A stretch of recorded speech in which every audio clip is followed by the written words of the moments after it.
Michael J. Sinder, Esquire, is a respected Broadway entertainment attorney with nearly 30 years of experience, including working for the now Broadway League and in-house counsel for a group of Tony Award-winning Broadway producers.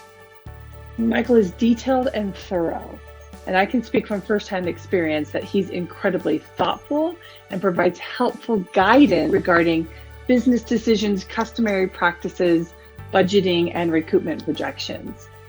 This is the really focused and tailored episode, shining the light on the business of show business. This is the one that you're going to listen to 5 times over, so you have a good understanding of what you need to know when you talk to your attorney for the first time, so that you can feel confident in those conversations. Enjoy.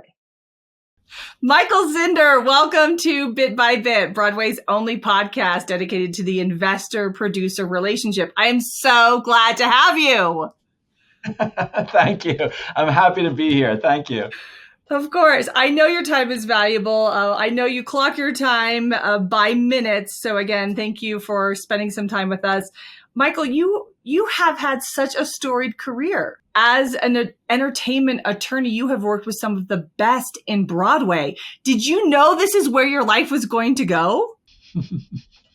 No, I didn't. I mean, I've been lucky in a lot of ways, but I feel very fortunate. I knew from a young age I wanted to work in the theater business in some capacity. I mean, as a child, I thought I was going to be an actor, and I was. I mean, not professionally, but I went to acting school. I attended the American Academy of Dramatic Arts in New York City, where I live now, and for many years. And I was in smaller productions in New York as a child actor, but then as I quit, I soon, realized that I didn't really have the talent to be on stage. And, my life went on, and I never really thought that I was going to work in the business. But after law school, I went to college, law school, and then, the idea came back to me, and I thought, how can I get my foot in the door in this world? And I had no contacts. I didn't know anyone. I didn't even know. I just started doing my research and started looking into things and reading things like the Theatrical Index. And I just learned, the names of all the various producers. And this is almost 30 years ago there are a lot of new people involved now than there were back then, but still some of the same people.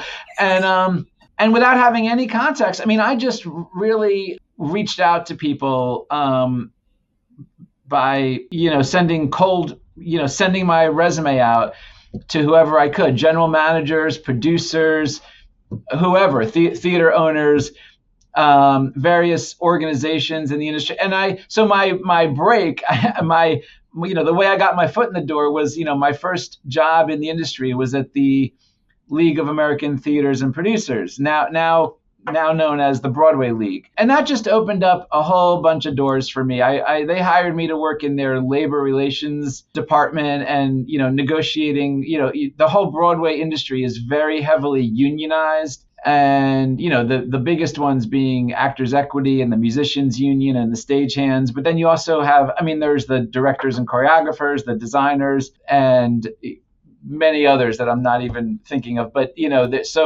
so on behalf of the theater producers and theater owners, we would negotiate all of these union collective bargaining agreements. And anyway, that's, as a result of working there, I basically got to know just about every producer and general manager and all the people who worked at all the 3 big theater chains.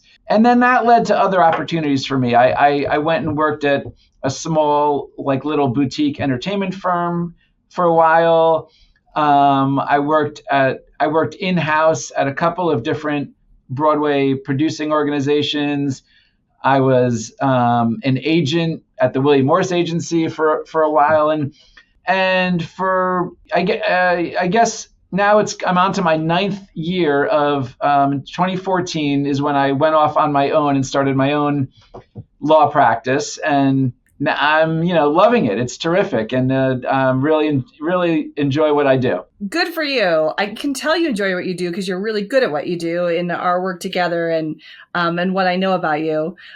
You must have seen, Michael, in your experience with the Broadway League, with these other things that you've mentioned, with the union negotiations, you must have seen some intense discussions. What are some of the important things that are on producers' minds that emerging producers might want to be tracking, or things that you think are important for emerging producers to pay attention to? What would you say? Where would they start?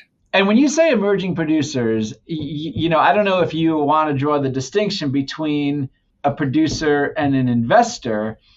And there are a lot of investors who kind of like to call themselves producers. And so there's different levels, someone who just, and everyone plays an important role, someone who invests in a commercial theatrical production, Broadway, off-Broadway, or any other commercial production, I would think of that person as purely an investor.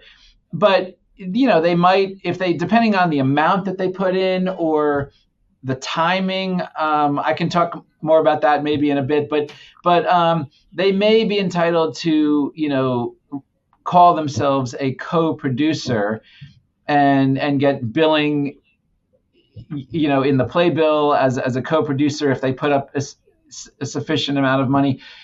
But really, those are different than the lead producer. And, the lead producer of a theatrical production is the person, or often there's a team of people.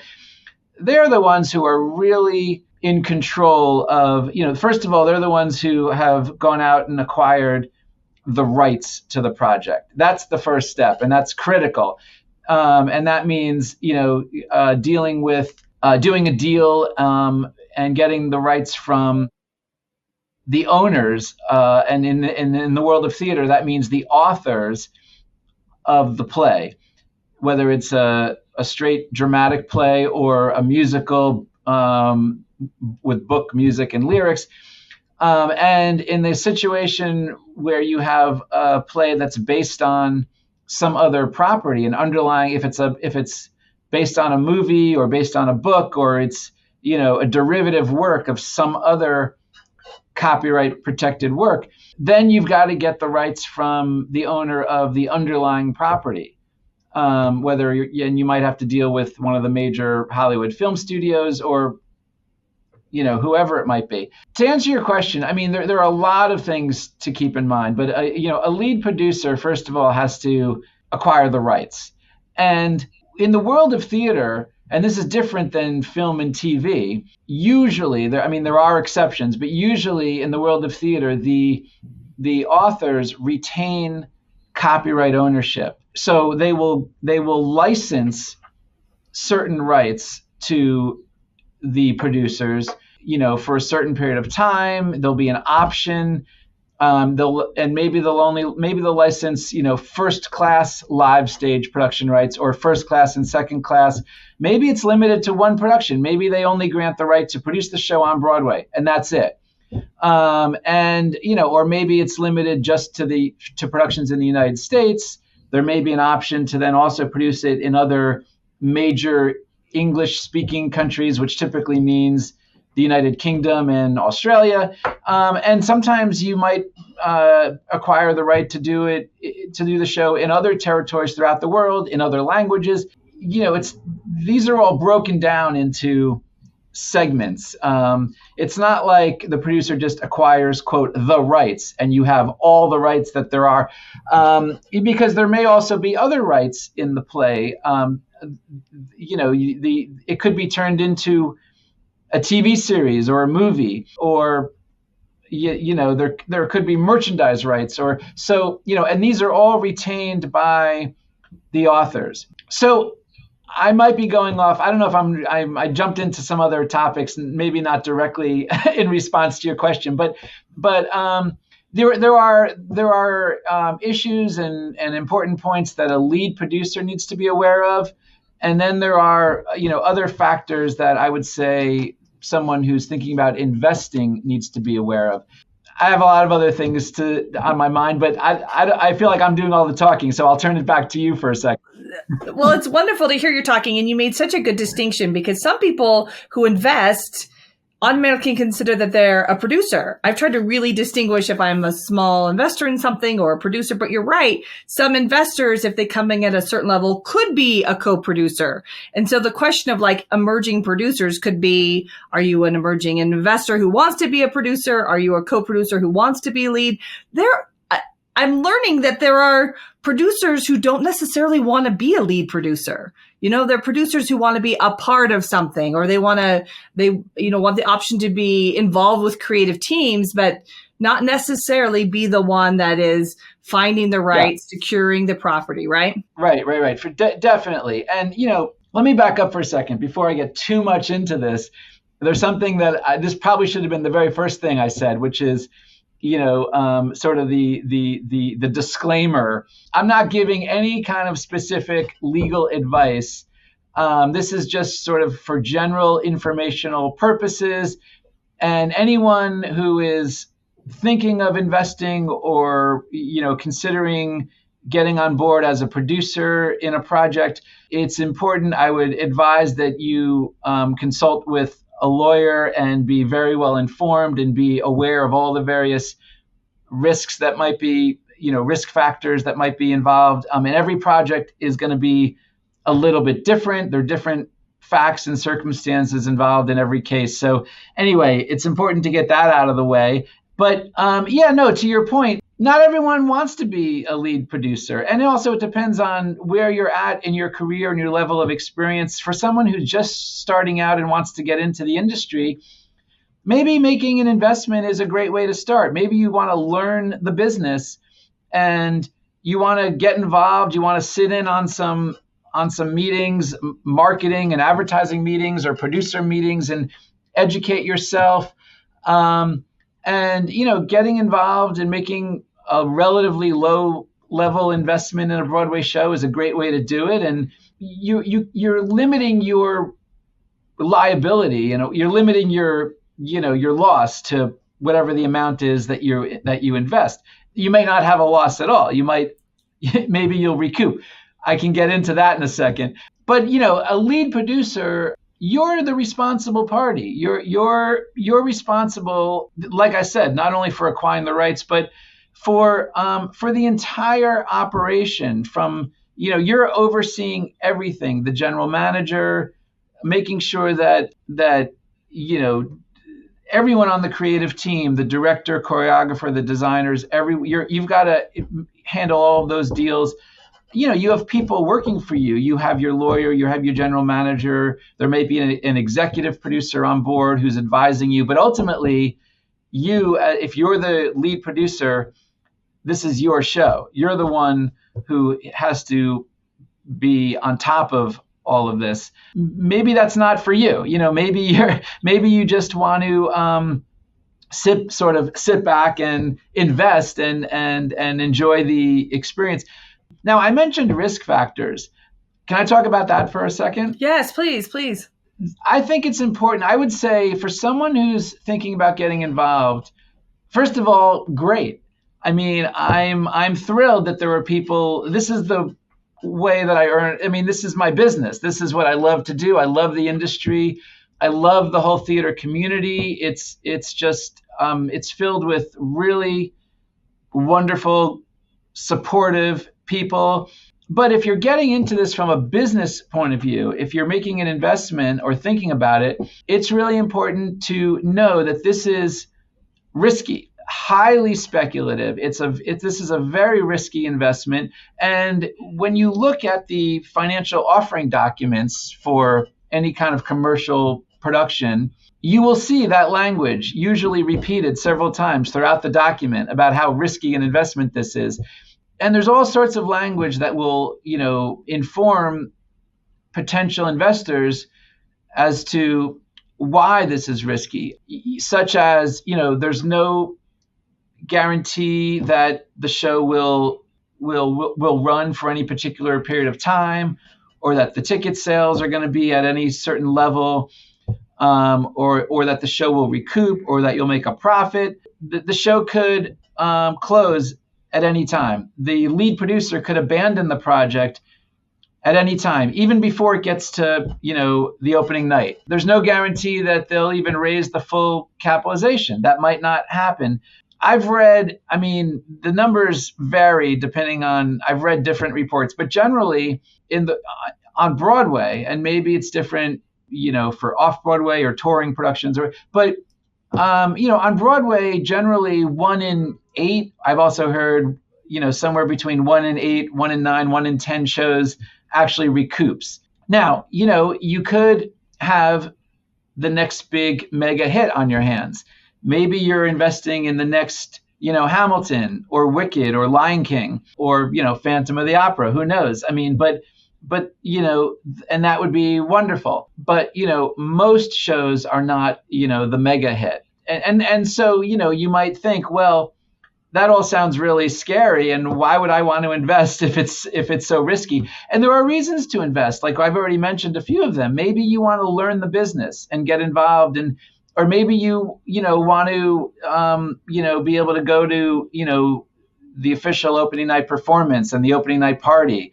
And if you get to a certain level of investment, maybe it's important to you to have your name in the playbill and, to be billed as a co-producer and get certain other perks. There are certain financial perks you might get. So, there are reasons why people invest. Another big reason is just a love of the art form. People who just really love live theater and want to support the theater industry and believe in it. And, I'm not saying that, you should be kind of scared off because it's risky.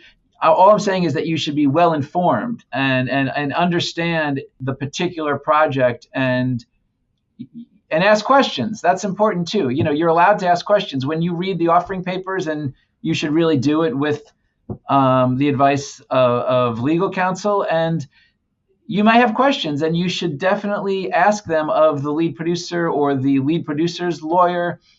And if anything is not clear. Yeah, again, I feel like I went on a bit of a tangent from the question you asked, but there's just so much to talk about. I know. I think you did really well also, Michael, because you talked about both the role of the producer and also as an investor coming into a project, the risk factors. And I have to say, when you and I first started working together, I came to you as a lead producer on a couple of my projects, but I was also an investor. And I will never forget that moment when I said, oh yeah, I'm doing this. And you said, well, who's representing you as an investor? And I was like, I hadn't even thought about that. And then I was like, well, clearly you look at this paperwork. And what I love about you, Michael, is how you shine light on my blind spots, like what I wouldn't be aware of, or with all of your vast experience on Broadway, what I should consider. I just think you do such a great job of that. One of the other things I think you do a great job at, Michael, is you're so good with people. When you are engaged in these, you and I have had some involved negotiations, not between us, but between other parties, right? Mm-hmm. So this wasn't on our list of things to talk about, but where do you develop your personable skills? Like when you come to the table or you're meeting with another counselor, like how do you approach your job, like from the person to person perspective? Can you talk to that? I've heard other people tell me that, in the theater world, we're not like curing cancer. We're not, this is not rocket science. We're not, this is important for all of us who work in the industry, but, we work in an entertainment industry and it's such a small world. We all know each other. There's a small group of people who work in this business as producers, as lawyers, as agents, general managers, and you name it, all the other people who work in the business, casting directors. And, we all know each other and we're all going to work. And if you're not working, you on one project, you might be across the bargaining table from someone. And maybe on your next project, they're going to be on your team, And so it's really important to maintain those good relationships with people. So I try to do that. And I think most people who I deal with in the business sort of feel the same way. Now, sometimes, there are instances, and I've been involved in a lot over the years, where things can get really contentious, and people have disputes, and I mean, you try to avoid that, and of course, I'm always going to be, looking out for my client's best interest, and fighting to get the best possible deal that we can get. But within reason, and within in the framework of sort of what's customary in the business. And again, every deal is a little bit different. If you're working with a Tony Award winning, A-list director, they're going to have, that person's going to have more bargaining leverage than, someone who doesn't have, a lot of credits to their name. As a producer, you're going to be more likely to kind of cave on certain points if you're dealing with the Tony Award winning director. The relationships are really important. But at the same time, there are times where you need to be firm. You need to really take a stand. And I mean, I have some of my producer clients who have just said, you know what, I'm willing to walk away. I will walk away from the project if the authors, don't agree to X, whatever it is, to this particular point. And I've had cases where that's happened, sometimes you just have to draw a line in the sand. Yeah. And you know what? And to your credit, we've had conversations where we've taken that firm approach. And I think that's, to your credit, something that you do really well, which is counsel that this is what I would recommend. This is what's customary. And then give me or someone the option to decide what we want to do, and then we can revisit it. I think those interpersonal skills, as you said, are really important. I hear your passion for your job, Michael. I love hearing you talk about the community of Broadway, that it really is a relatively small, tight-knit group of people in this community. I can tell you love your job. What parts of your job don't you love? What are parts that you keep you up at night, or you're like, I really wish this was different about your work as an entertainment attorney? I knew you were going to ask that question, and I have such a hard time answering. That might be okay. That's okay. That's just a hard time. That's just a hard question for me to answer. There's almost nothing that I just don't love. I mean, it's challenging. There are days. I mean, look, just from the standpoint of just owning my own business, from a business point of view, that can be challenging at times. But I feel so lucky to be working in this industry that I enjoy, that I love. I love that there are new challenges that come up. It's not the same routine every day. Even when I'm dealing with the same types of agreements, an author agreement, a rights agreement,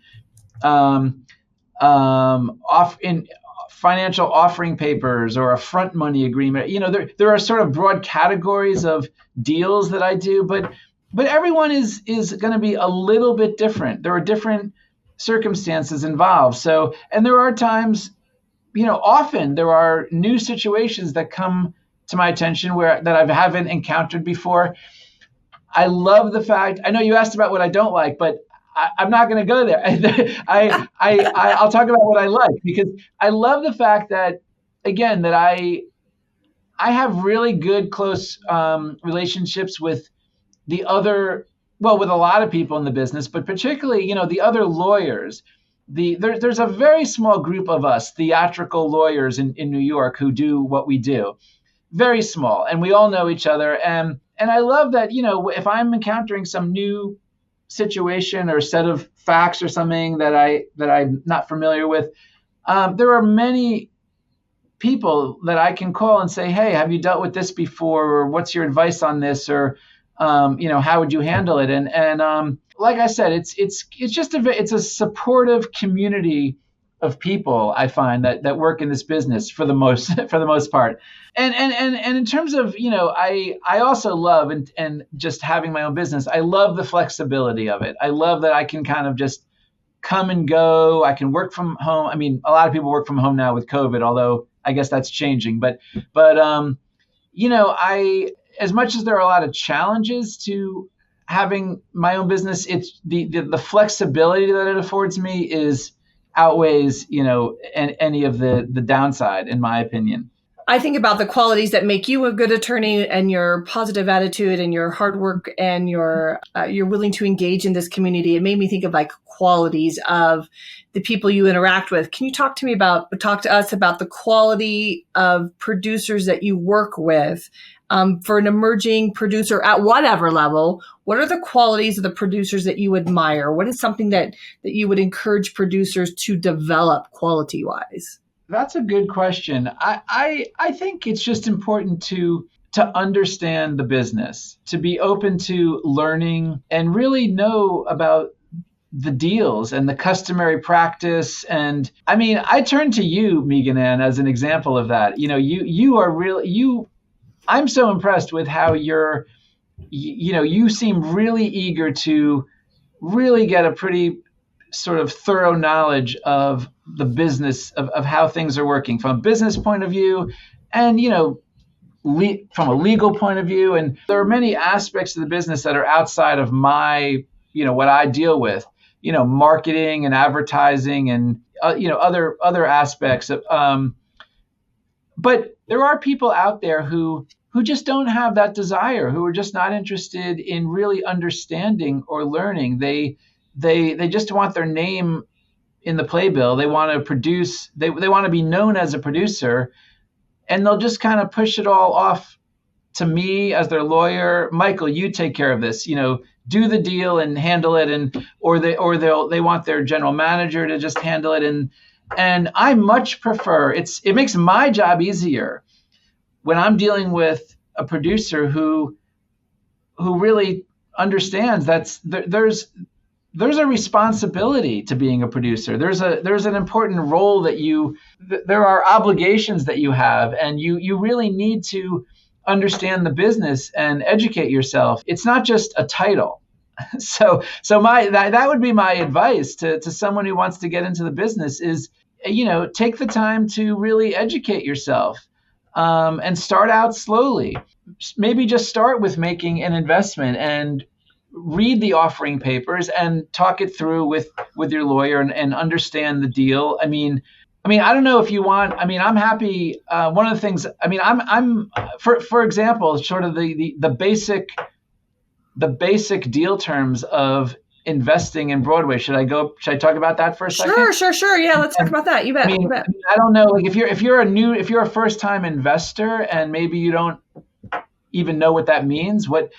I think it's important to know that in the world of Broadway, and this is pretty much the case across the board for any kind of commercial theater production, the first thing that happens if the show is running and generating income and generating a greater amount of income per week than the cost of running the show.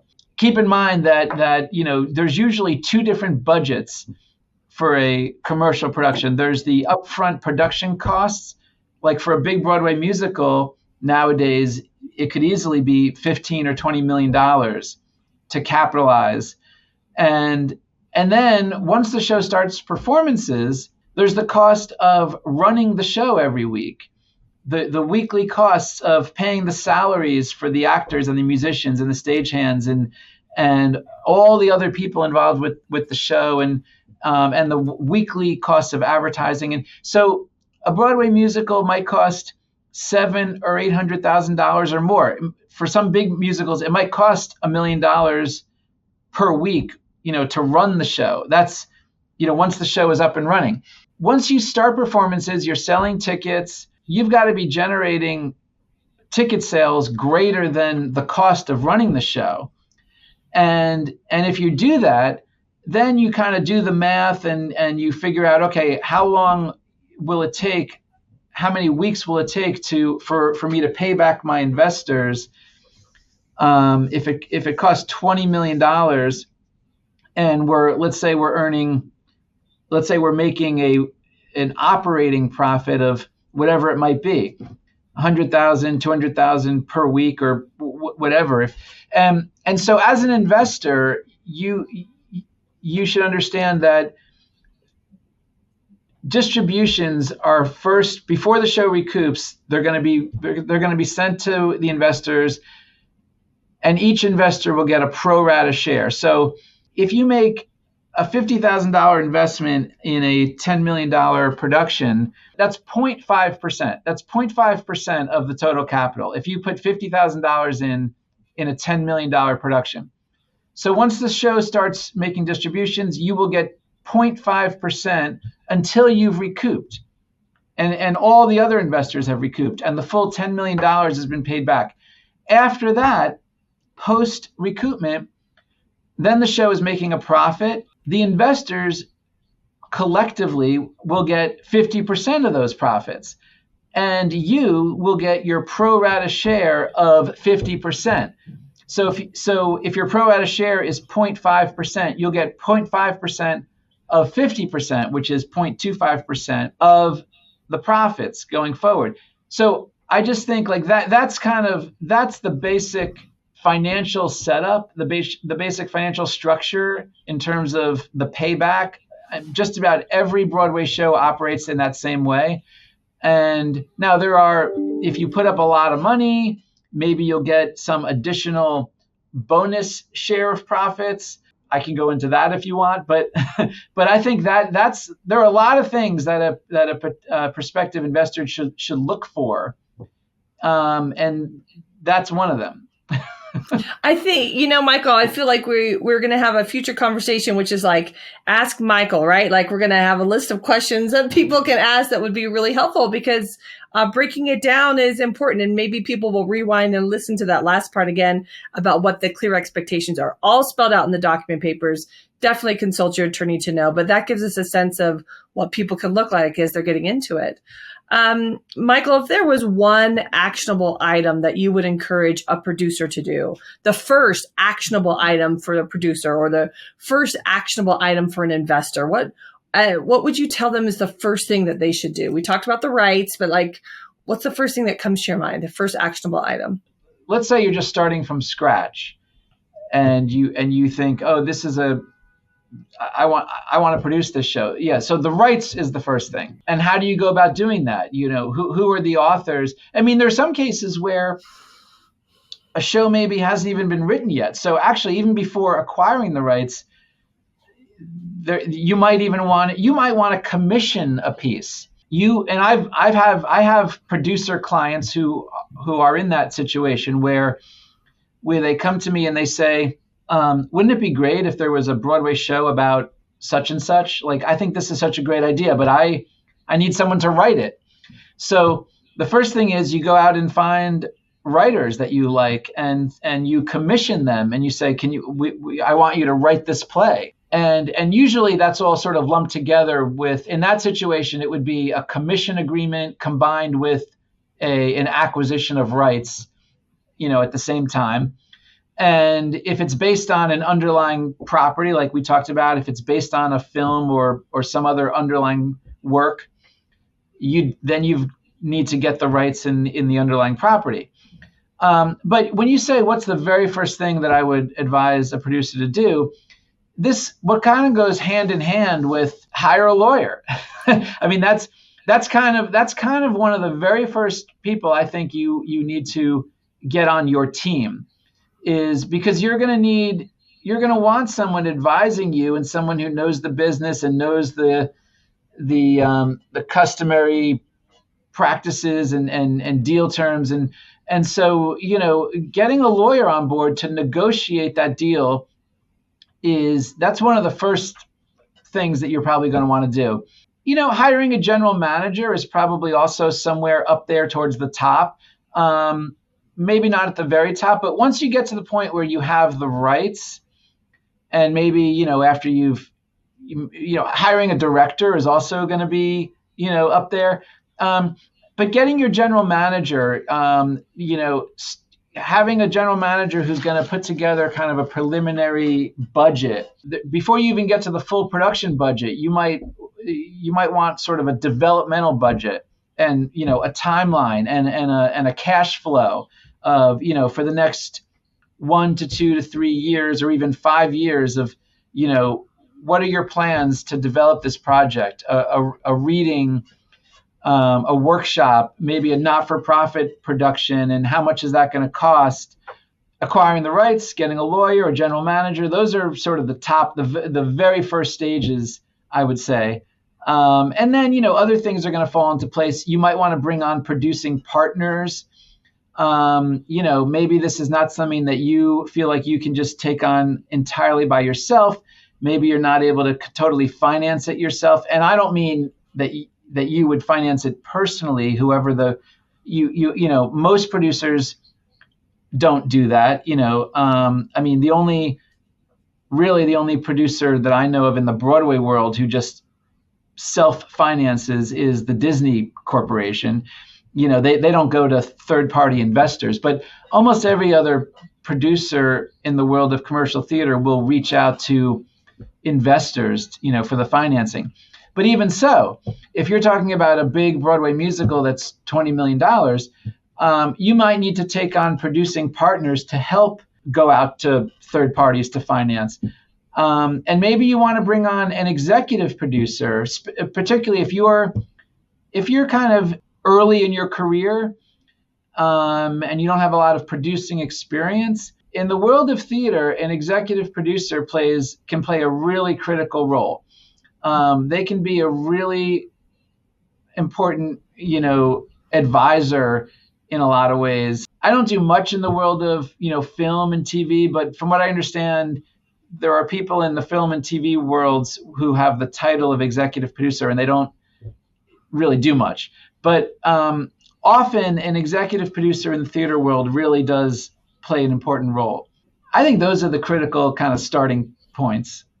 Awesome. Well, Michael, you have been so gracious with your time. I feel like you gave us both an overview of what to expect as a producer and coming in various roles as a producer, also as an investor, what you should look for in different contracts and in different projects and in different producers with whom you want to work with. I also feel like we got into some very specifics about the next steps of what one needs to do as you're thinking about entering into this Broadway field. And I think we also got a flavor of who you are as a person, having been in Broadway for decades, and just so thrilled that you spent time with us. You get the last word. What else would you like us to know?